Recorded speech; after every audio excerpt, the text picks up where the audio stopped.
coming up, it's kung fu time in the Cassowary enclosure. Hey, hey, hey, hey, hey! We get a rapturous welcome down at the factory. And I spend a day in Darwin Harbor catching crocs. Good size freshie.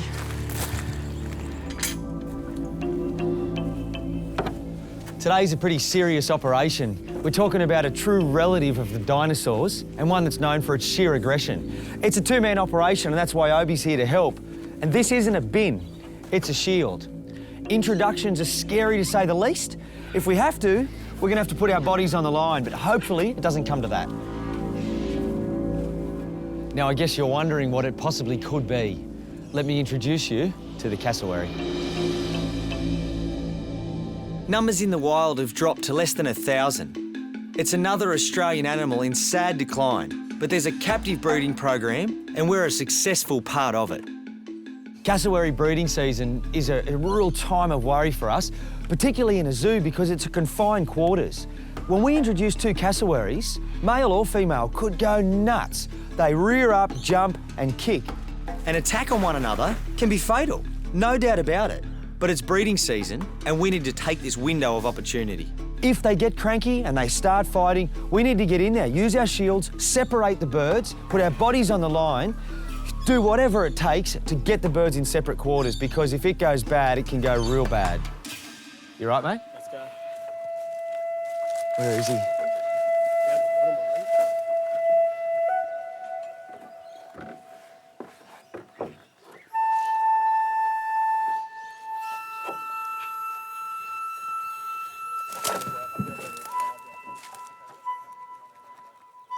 He's really interested in this female, but it's hard for us. We've got to get him over to that gate to get him in, and he's not sure about us. But you can see now his bottom, the feathers on it are all fluffed.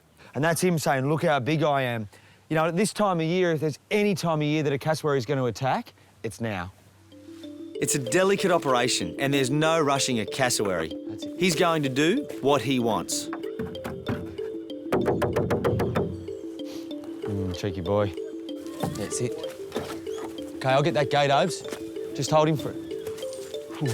Hold him for a sec. You got him, mate? Gate's open. That's good. Yep, come on. That's a boy. And he's in. Now the drama really begins. Cassowaries stand high, just sizing each other up, seeing who's bigger, who's stronger. And this female, she'll want a strong male. She wants someone that's going to give her a run. Come on, mate. Here we go. The preening's good, especially from our girl over there. You know, old girls start playing with the hair a little when there's a bloke around. They're talking to each other subtly, and hopefully that leads into a nice introductory hello. Hey, Joe! Hey, hey, fight, fight, fight! Hey, hey, hey, hey! Stop! Hey, hey, hey, hey, hey! Hey, hey, hey, hey! Hey! Stop it! Stop, stop, stop! So they've just had a fight, instigated by the male. He's the smaller bird, but always more aggressive. You know, we don't want to see that because hollow bones, they're reasonably fragile up around that torso, but it's settled now. That's about as fierce as we'd ever want to see. He got 2 or 3 kicks in to the side. That doesn't mean that they won't mate. That's a little scrap, you know, a bit of a feeler as to who's strong and what are we all about. Things could settle now and progress well. Look, she's booming. You know, scientists reckon that Cassowary's boom could be the key to understanding how dinosaurs communicated. From here it sounds like a truck going by in the distance. You can feel your insides vibrate. We've been in here for half an hour. I think if anything romantic was going to happen, it would have by now. We're going to try and bring the female through. This was the male's yard, but it doesn't matter. We just need them apart. I spoke too soon. Looks like round 2 is kicking off. In. Hey, hey, hey, hey! Hey! Stop, Jokes. Hey! Stop it. Stop. Hey! Hey, cut it! Yep, out of the way. The male's stringing together some serious blows. But look at that. Go. It's not all one way.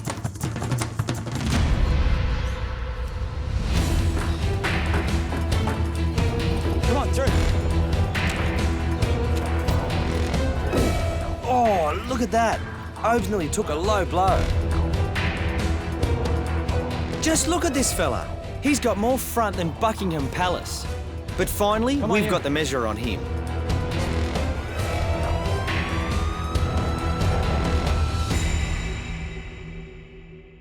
Introductions for dangerous animals are always testing for the animal and keepers.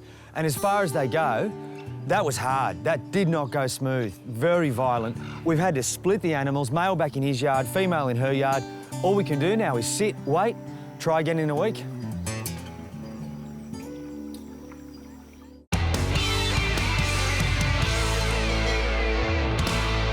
Obes, we've got a bird of prey in a factory down at Manns Road. Can you grab nets and gear ASAP? I'll meet you in the car park. Yeah, not a problem, mate. I'll grab it now. Let's go. A little while back, I brought the story of Malcolm the falcon, who had a detached retina and is now staying with us at the park. Well, it seems raptors are out looking for trouble, as we've had a call from a local factory saying they have one in the yard who doesn't seem to want to leave. G'day, how you going? Was up here when I rang you, but she's over in the factory She's now. gone in the factory. Yeah. All right, we might go in and have a bit of a look. Where did you see her last? Right there. Oh, there she is. Peregrine. It's a young bird. Guess that it's probably just left the nest, and why it's in here and why it's not flying, don't know. I knew it was a falcon, but I didn't realise it'd be a peregrine now. That was a bit of a surprise, that. After all the years of being here, I've never seen one of these birds around here. Thought he wouldn't last the night if he got away, so we're really happy to see you guys come down and pick him up. That left wing's dropped. It's flying, but you can see there that that left wing's hanging out. Now, that could mean that he's actually copped a hit, and therefore the wing drops down because it's sore. We need to have a look at him. Come on. No problems with his legs. He's quick, he's agile. As soon as we get near him, he darts down and he's under the cupboards and then he's up and he's jumping across and a bit tricky to catch. Don't go up there, mate. Righto, I'm gonna have a crack here. Let's get it. All right.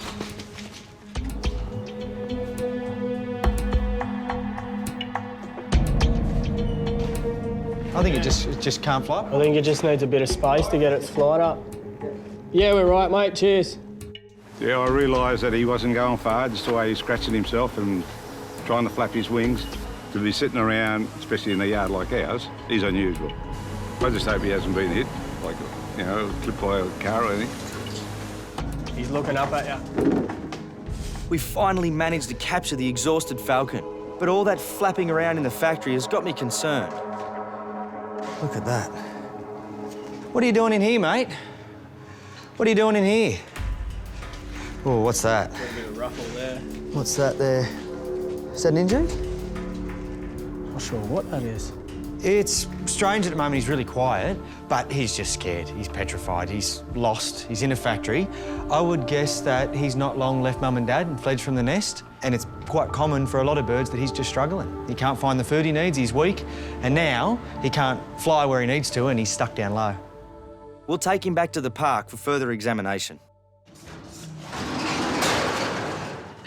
But first I'll introduce the intruder to the factory owners. He looks as though he's undernourished, yeah? Yep, he is. He is. You can see that breastbone there. Yep. Have you seen mum and dad at all? No. No? No. There's a sea eagles go over every evening, but I've never seen No. one. I've been here 50 years, I've never seen one. No. Can you see him locked on there? Once that vision locks onto something, he's on it. He doesn't move. The body pivots and the neck stays still. All right, well, he's lucky anyway. We'll give him a bit of food and get him back up and then we'll let him go. No worries. Thanks for the call. No worries. See ya. Yeah, we just felt really sad that he looked really helpless. Yeah, at least it's got a good ending. There you go. Come on, mate. We'll get you home. See you at work.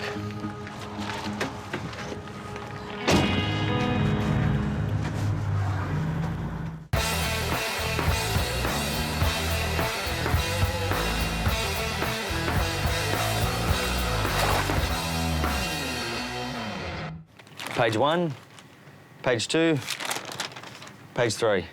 It seems that whenever you open a paper here in the top end, there's a croc story. And I think it's fair to say there's a real fascination with crocs right throughout the top end. A few years back, the Territory government introduced a Croc-wise program to help educate locals and tourists about how to stay safe in croc country, which around here is basically any place there's water. But after 2 deaths in 2009, the government also decided to declare a 50-kilometre no-tolerance zone around Darwin. I'm along for the ride with the Northern Territory Parks and Wildlife Service in Darwin Harbor to see what they're doing to reduce the risk. Tommy Nichols is the man in charge of enforcing the exclusion zone. He heads the team responding to any croc sighting and traps them throughout this huge waterway. Day in, day out, the boys are checking and rebaiting traps to ensure no rogue crocs have made it into the exclusion zone. There's a lot of water to cover up here. So, best case for us is that we have a crocodile in the trap.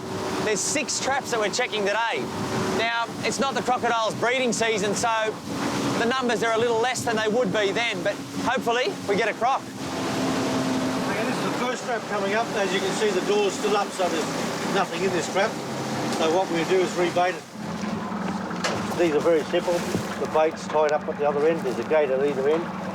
This is the door, which is held up. That's held up by a pin. The croc comes in, bites the bait, release that pin, and the door just shut. How many crocs do you get a year? 220 plus. Yeah. 220, yeah. If we didn't have this trapping set up going, we would have an extremely high number of crocs in here. Okay. So therefore the chances of a fatality would also be increased by 220 crocs on average. That's for sure, and then plus you've got other crocs which move in. So therefore the traps are certainly working, but what we're doing is creating a vacuum. Yeah. We take out the crocs, another one may come in next week or next month, but they certainly will come in. But it's a case at the moment which this is certainly a necessity. Yeah.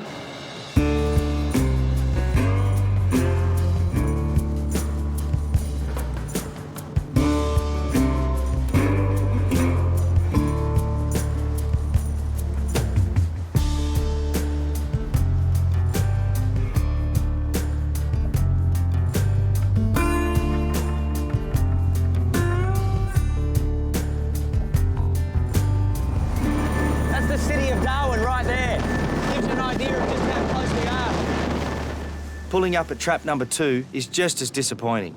The doors are up, which means no one was at home. When you bring them up on the boat, have you had any that have got, snout ropes off, or have you had any close calls? Are they dangerous as such? The only danger is the fact that if we don't tie the legs up, they swing around too much and you can get slapped by the tail or by the head itself.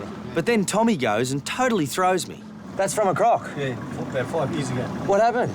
I was in the process of tying it up and he'd just done something a bit different and it bit hold of my hand here. But thank goodness he let go here and he just grabbed hold of it and he ripped it off from there. Yeah. What size croc? Oh, he's only just 3 metres, just touch under 3 metres. Jeez. It just goes to show, no matter how much experience you have, one momentary lapse of concentration with crocs and it can beat curtains. Apart from crocs and Tassie devils, my other great love is birds, so I'm always on the lookout. Always time for bird watching. You can bird watch anywhere. Anyone can do it. Traps 3, 4 and 5 are just as bare. It's not turning out to be our day. And then all of a sudden, trap 6, the final one, and we've got a bit of excitement. Could be a croc, the gate's down. So Tommy said it could happen by a boat going too fast, but this is the most promising we've seen. I can see bait. We'll find out.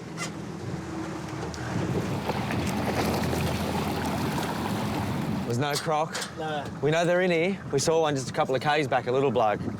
But it's the way with animals, you can't win them all.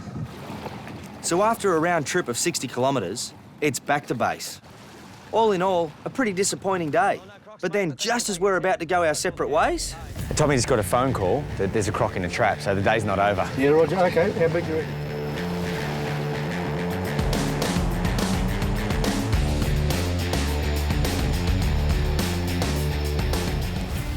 It wasn't long before we were at the site. Well, there'd been a salty sighted here, and they've set the trap, but they've come up with a freshwater croc, a Johnson's River crocodile. It's 2 metres, poses little danger to humans, but they'll relocate him anyway.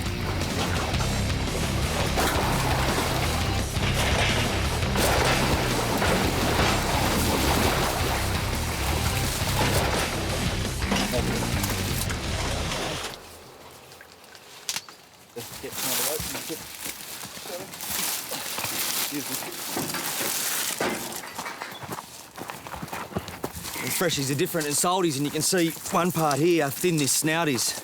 Saltwater crocodile this size would have a snout 3 times the width. All right. I'll just tie his head up. Good size freshie. So there you go.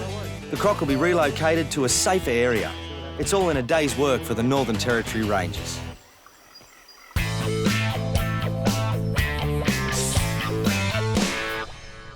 Come on, mate, are you going to play nice? Back at the park, and we have a reluctant peregrine on our hands. Hey, turn around, buddy. It's a standoff. Can you do me a favour? Just let him see you through the back. Just put my finger in there. Turn around, mate. Maybe put your face there. That's uglier. Turn around, buddy. There we go. Good boy. Yep. He's got to have a name. What's your name, mister? Oh, right. Yeah, I got that. Squawky. His name's Squawky. Squawky. We were concerned back at the factory that Squawky had an injured wing. Down at the factory, I saw something under that one. Yeah, do you want to hold his head for one sec? See that? It doesn't look like... I think it's just a bit of poo. Yeah, just... You'd think after helping him, he'd show a bit of appreciation. But all we get is abuse of the eardrums. Come on, mate. You're noisy. Oh, you don't like Uncle Obi? Oh, no, I don't like him either. Don't look at him, then. You don't have to look at him. You don't have to look at him. That's it. Oh, it was you. Come on, mate. What Squawky needs now is some food and rest. Question is, will he let me feed him? There you go.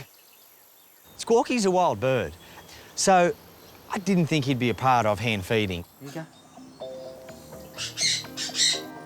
Peregrine falcons are the fastest animal on Earth. These bad boys can hit into their prey at 300 kilometres an hour. Say a pigeon. They stun it, clench in the talons, pluck it and tear into the flesh. Go on. You got to learn how to do this, mate. Maybe that's your problem. Here you go. You going to eat it? A couple of days, you'll be strong and we'll let you go. I'm trying to give him a bit of food, but I can see that he can't settle. He wants nothing to do with this. He won't hand feed. Here you go, mate. Just one bit. How about one bit? Oh, almost. He's a bit freaked out from the whole thing, but I persisted. Good boy. Ah, look at that. It's all right. Hey, it's like he took a big breath. And he realises this dude's not going to hurt me. And he's taken food, and that's what we want. We want him to eat.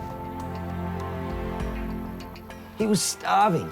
He's eaten twice what I'd expect a bird of prey to eat in a day. He really needed that food. He was really lucky to be found by people that cared, because whether it was a fox, cat or a car, it was a one-way street for him down there.